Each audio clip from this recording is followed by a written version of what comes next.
And I remember Victoria and I, if you've ever been to Vegas, like when you're in any hotel, casinos are everywhere. So the slot machines everywhere, you have to walk through them. You're not even trying to, and you're walking through them. And I remember her and I are walking through the casino because it's in the middle of every hotel. And I'm trying to walk as quickly as I possibly can without getting defiled. I'm like, stay away from me, satanic slot machines. And it gets worse as I'm looking at the people sitting there gambling. I'm like, oh my goodness, how sorry are you? Spending money you don't have.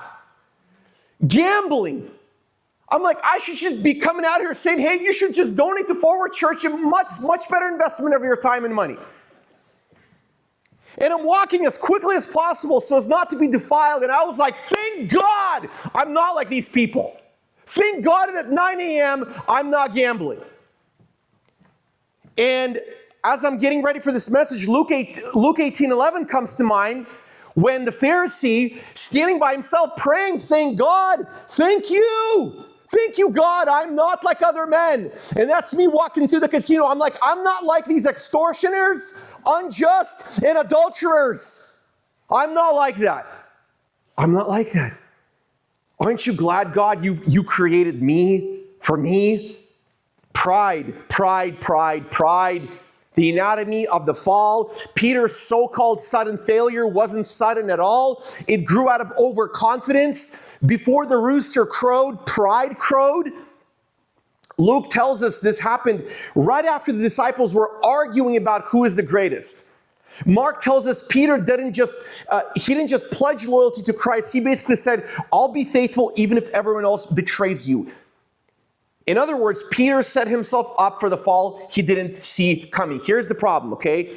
Peter's problem was not that he loved Jesus too little. It was that he trusted Peter too much.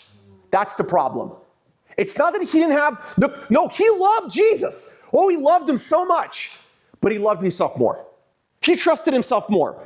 See, Jesus is in this text, he's exposing Peter's weakness not to destroy him, but to detach him from self-salvation. That's what Jesus is trying to do to you and to me today, to detach us from self-salvation. Your and my biggest problem is not our weakness, it's our illusion of strength. It's our illusion of strength. We might not be gambling at the casino, but we're gambling with a whole bunch of other things that are even more dangerous.